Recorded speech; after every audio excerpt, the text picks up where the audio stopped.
جو اکثر بیمار رہتی ہے، وہ اپنی ماں سے بڑی محبت کرتا ہے، اپنی ماں سے بڑا پیار کرتا ہے، اس سے جدا نہیں ہونا چاہتا۔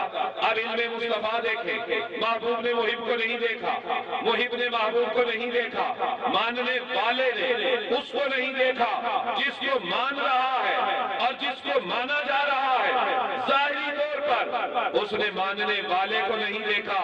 نبی کا علم غیب دیکھیں، حضور نے فرمایا میرے صحابہ، جب اویس قرنی چھوٹا سا تھا، اس کے جسم پہ برس کے سفید داغ نکلے تھے، فبرأ بہا، جیسے جیسے وہ بڑا ہوتا گیا داغ ختم ہوتے گئے، الا موضع درہم، اب صرف سکے کے برابر داغ باقی رہ گیا ہے۔ اور سرکار نے فرمایا اے میرے صحابہ، اویس بن عامر قرنی کا یہ مقام ہے، اب ذرا سمجھیے کیا مقام ہے۔ سرکار نے فرمایا میرے صحابہ، قیامت کا دن ہوگا، میری امت ہوگی، اللہ کی عدالت ہوگی، اللہ میری امت کے 3 حصے کرے گا، ایک حصہ ادھر ہو جائے گا، دوسرا ادھر ہو جائے گا، تیسرا گنہگاروں کا سامنے ہوگا۔ اور حضور نے فرمایا مجھے دیکھے بغیر ماننے والے کا یہ مقام ہے، اللہ میری امت کے تیسرے حصے کو اویس قرنی کی شفاعت کی وجہ سے بغیر حساب و کتاب کے جنت میں داخل فرما دے گا۔ قربان جائیے، یہ ہے ایمان بالغیب کا درجہ۔ ان کی شفاعت کی وجہ سے 1/3 میجارٹی آف مسلم امہ بغیر حساب و کتاب کے جنت میں داخل ہوگی۔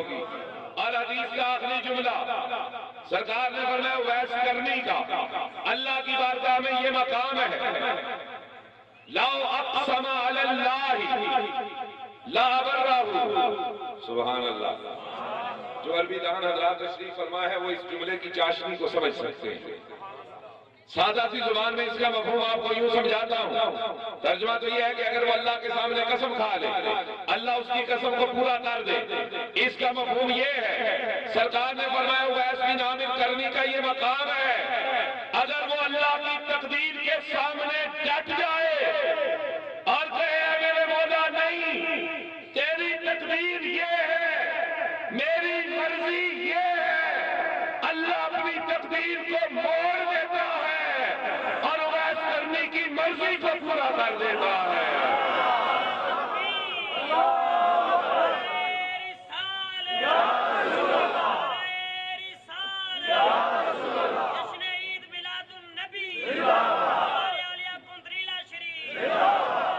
اور یہی مقام اولیاء ہے، اگر وہ تقدیر الہی کے سامنے ڈٹ جائیں، تقدیر کا رخ مڑ جاتا ہے، ولی کی مرضی پوری ہو جاتی ہے۔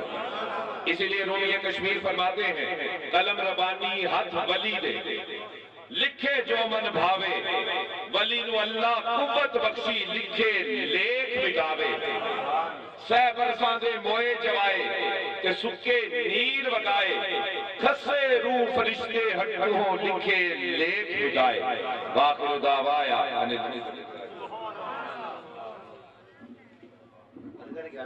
شاہ صاحب نے میاں صاحب کے کلام پہ اپنی تقریر کا اختتام کیا، اور میں یوں کہوں گا کہ میاں صاحب کے کلام کا جان شیر ہے کہ نک نکیل ہتھ بلوچا جنج چلا وڑ چلا، نک نکیل ہتھ بلوچا جنج چلا وڑ چلا، کی مجال محمد بخشا ادھر ادھر اللہ، کی مجال محمد بخشا ادھر ادھر اللہ۔ عزیزان گرامی قدر، اگلے خطیب ملت جیسے کہ شاہ صاحب فرما رہے تھے، مناظر اسلام، نوجوانی میں عاشق رسول، کشتہ عشق محبت، حضرت العلامہ حضرت علامہ مولانا ذکاء اللہ صاحب سعیدی دامت برکاتہ قدسیہ تشریف لاتے ہیں، اور وقت کا تعین ان کے ذہن میں ہے۔ آپ سے گزارش ہے کہ بلند آواز سے ایک نعرہ بلند کر دیجیے، نعرہ تکبیر۔ کسی سیاسی کھڑا کرا دے اللہ واسطے، نعرہ تکبیر، نعرہ تکبیر، نعرہ رسالت، نعرہ رسالت، نعرہ حیدری، نعرہ تحقیق، آقا علیہ قدریلہ شریف۔ نحمدک یا من لا الہ الا انت الذین آمنوا صلوا علیہ وسلموا تسلیما، پڑھیے صلاۃ و سلام علیک یا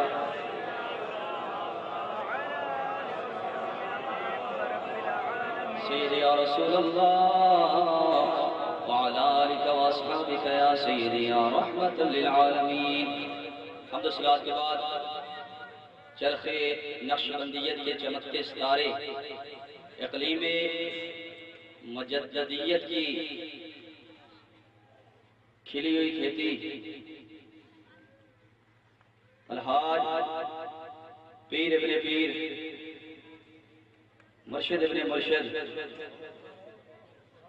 الحاج پیر طریقت رہبر شریعت خواجہ خواجگان حضور قبلہ الحاج پیر محمد زبیر حسین نصیر صاحب اللہ علیہ،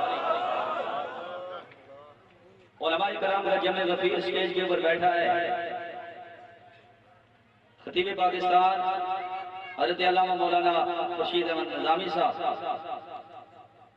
مولانا قاری محمد امین نعیمی صاحب، مولانا شاہد الرحمان بغدادی صاحب نادشی اہل سنت، خطیب پاکستان، خطیب اعظم جیلم حضرت علامہ مولانا سید فخر سادات سید عطا اللہ شاہ بخاری صاحب، دیگر معزز دوستو 15 منٹ مجھے ملے ہیں اور میں اسٹیج کے اوپر سوچ رہا تھا کہ کیا موضوع اختیار کروں، تو نقشبندیوں کی محفل میں نے سوچا کہ میں آج تاریخ بیان کروں گا تو بعد انبیاء بزرگ تر صدیق اکبر کی بیان کروں گا، اس لیے کہ نقشبندیوں مبارک ہے تمہیں کہ تمہارا ہاتھ اس ہاتھ میں گیا ہے کہ جو ہاتھ صدیق اکبر کے ہاتھ میں جا رہا ہے، اور اتنی مبارک ہے کہ خواجہ خواجگان خواجہ عبد الرحمن جامی رحمت اللہ علیہ، خواجہ عبید اللہ حلال کے مرید، آپ اپنی نسبت کے اوپر ناز کرتے ہیں، جو نقشبندی ہیں جن کا پیر نقشبندی ہے، کہتے ہیں لوگوں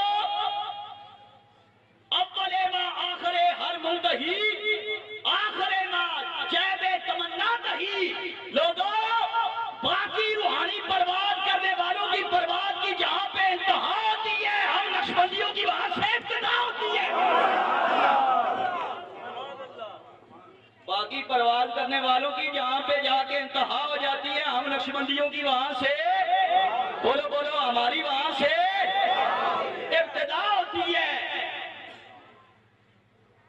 اور جہاں پہ ہماری انتہا ہوتی ہے نا وہاں پہ دامن بھر جایا کرتی ہے، جیب تمنا، جیب کہتے ہیں فارسی میں دامن کو، جیب تمنا، تمنا کا دامن وہاں پہ پر ہو جاتا ہے، خواہشیں باقی نہیں رہتی، غالب نے کہا تھا ہزاروں خواہشیں ایسی کہ ہر خواہش پہ دم نکلے، لیکن یہ کہتے ہیں خواجہ خواجگاں کہ لوگوں ہم نقشبندی اس مقام پہ ہیں کہ جہاں پہ ہماری انتہا ہوتی ہے ساری خواہشیں پوری ہو جاتی ہیں، زور سے کہیے سبحان اللہ، اس لیے میرے دوستوں کے تمہارا ہاتھ کس ہاتھ کے اوپر ہے، یہ ہاتھ صدیق اکبر کی بارگاہ میں جاتا ہے، کون صدیق جس کی شان میرا رب بیان کرتے ہوئے فرماتا ہے والذی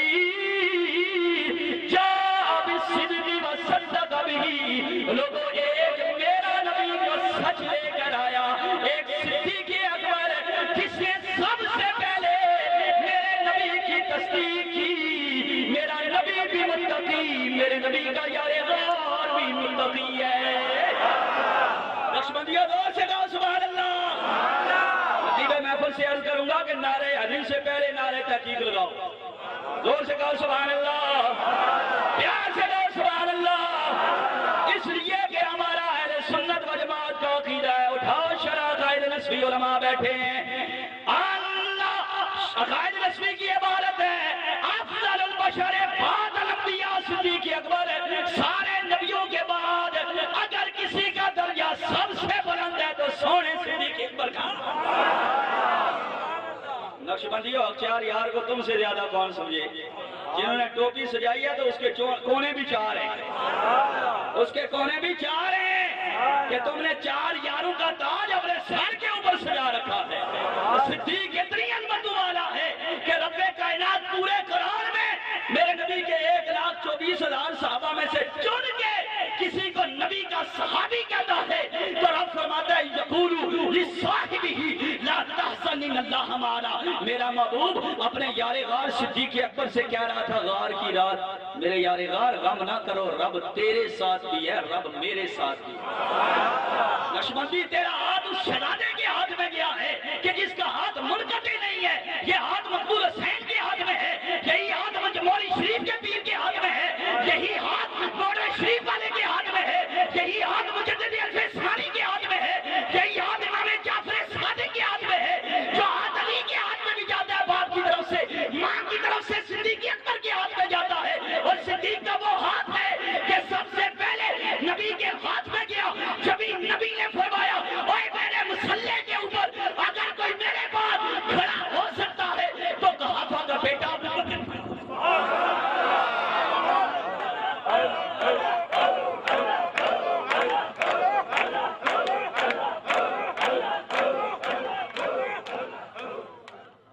اللہ شاہ بخاری صاحب بڑے پیارے انداز میں بیان کر گئے.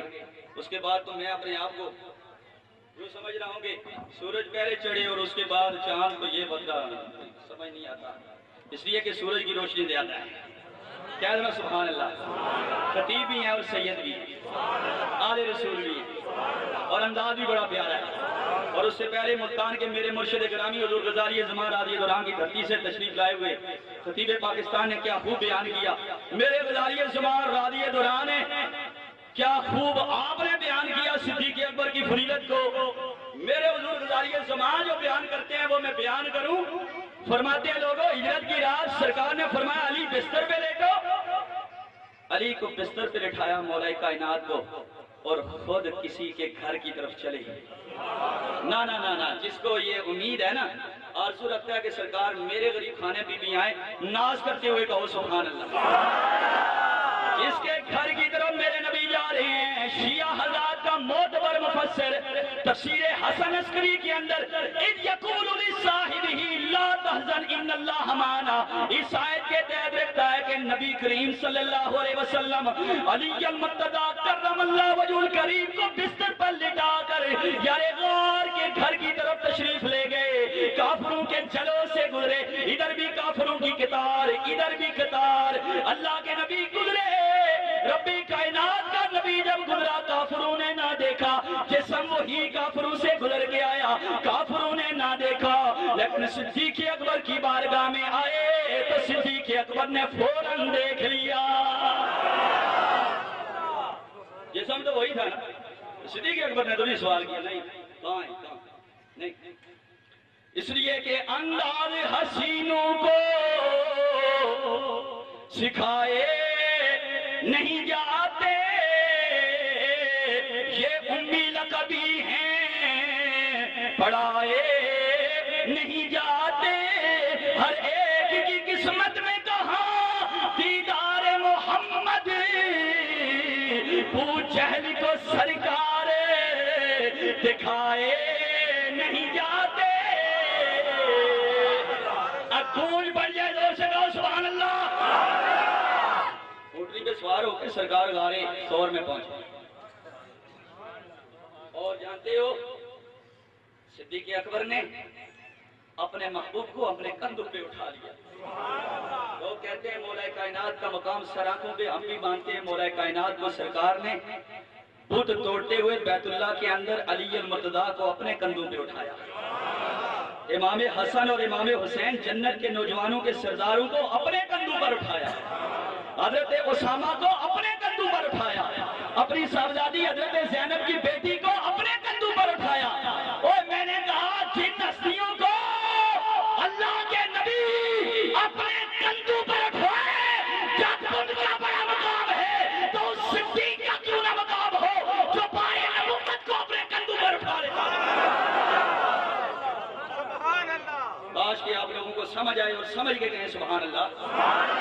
کوئی بجے لوگ سے کہو سبحان اللہ. اس لیے کہ نقشبندی بزرگ کے سامنے ان کے پیر کی تعریف کر رہا ہوں. ہمارا پیر وہ ہے جس کا ہاتھ بعد انبیاء بدل کر صدیق اکبر کے ہاتھ میں. زور سے کہیں سبحان اللہ. اور دیکھیے سرکار تشریف لے گئے. میں اصل میں مختصر وقت میں بارگاہ صدیقیت میں حاضری لگاؤں گا. وقت اب میرا 5 منٹ صرف رہ گئے، 5-7 منٹ.